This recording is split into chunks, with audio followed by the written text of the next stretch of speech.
আমাদের বিরোধী মহলে অনেকে বলেন যে জামাতের আকীদা ঠিক নাই, একটু ব্যাখ্যা করলে উপকৃত হব। আচ্ছা, আমি আমার আকীদাটা আগে বলি। আমার আকীদা হচ্ছে আমার আল্লাহ ওয়াহেদ, তার সমস্ত জাত এবং সিফাতের দিক থেকে তার কোনো শরীক নেই, তিনি লা শরীক। একজন তথাকথিত এক ইসলামী দলের নেতাকে বক্তব্য দিতে শোনা গেছে। তিনি তার বক্তব্যে বলেছেন, কোন লোকে বলে যে আমাদের আকীদা খারাপ। আপনারা দেখুন তো আমার আকীদা কোথায় খারাপ। আমি লা ইলাহা ইল্লাল্লাহু মুহাম্মাদুর রাসূলুল্লাহ বিশ্বাস করি, তাহলে আমার আকীদাটা খারাপ হইল কোথায়? এই গণ্ডমূর্খ বুঝেই না যে আল্লাহ বিশ্বাস করার নাম আকীদাই নয়। এই গোয়ারে জানেই না রাসূল বিশ্বাস করার নাম আকীদা নয়, এগুলির নাম ঈমান। তোমার ঈমান ঠিক আছে বলে আকীদা খারাপ কিনা এটা বোঝা যাবে কিভাবে? তুমি আল্লাহ বিশ্বাস করো, তোমার ঈমান আছে। তুমি রাসূল বিশ্বাস করো, তোমার ঈমান আছে। কিন্তু আল্লাহকে কোন ব্যাখ্যা মতে বিশ্বাস করো, সেই ব্যাখ্যায় গেলে দেখা যাবে তোমার আকীদা ভালো না খারাপ। নবী রসুলকে তুমি কোন ব্যাখ্যা মতে বিশ্বাস করো, সেই ব্যাখ্যায় গেলে বোঝা যাবে তোমার আকীদা ভালো না খারাপ। এইভাবে একটা জগা খিচুড়ি মার্কা বক্তব্য এত বড় নেতা দিল কেন?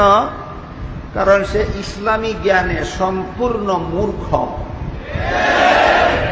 সে ঈমান এবং আকীদার ব্যবহারিক পার্থক্যই বুঝে না। এখন আমাদের মাদ্রাসার ছাত্ররাও যদি বুঝে না, তাহলে এই গণ্ড মূর্খ যেভাবে বুঝাইল এরা এইভাবেই বুঝে নিবে। এই কারণে আমাদের অন্তত কওমি মাদ্রাসার ছাত্রদের বোঝা দরকার,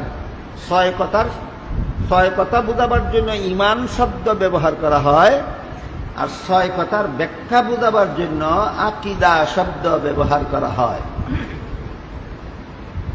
এই ছয় কথার চতুর্থ কথা হলো নবী রাসূল বিশ্বাস করা। এই নবী রসুল সম্পর্কে দুই ধরনের ব্যাখ্যা আছে। এক ব্যাখ্যা মতে নবী বেগুনাহ, আর এক ব্যাখ্যা মতে নবী গুনাহগার।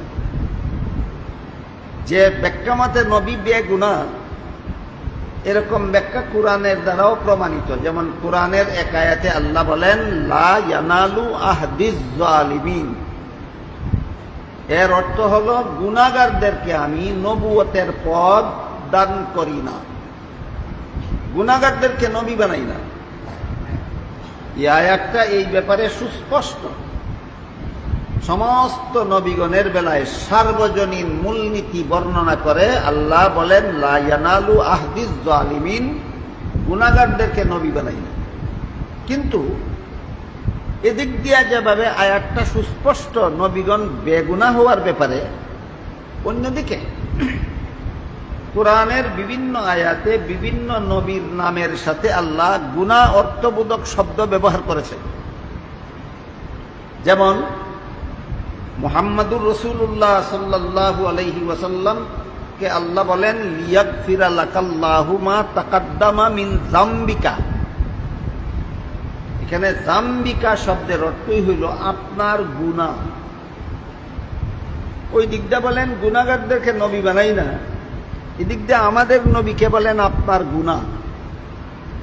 তাহলে বাহ্যিক দৃষ্টিতে আল্লাহর দুইটা কথার মধ্যে সাংঘর্ষিকতা দেখা যায়, যেটাকে মাদ্রাসার পরিভাষায় তাআরুজ বলা হয়। লা ইয়ানালু আহদিজ জালিমিন আর মিন যামবিকা, এই দুই আয়াতাংশের মধ্যে বাহ্যিক দৃষ্টিতে তাআরুজ দেখা যায়, সাংঘর্ষিকতা দেখা যায়।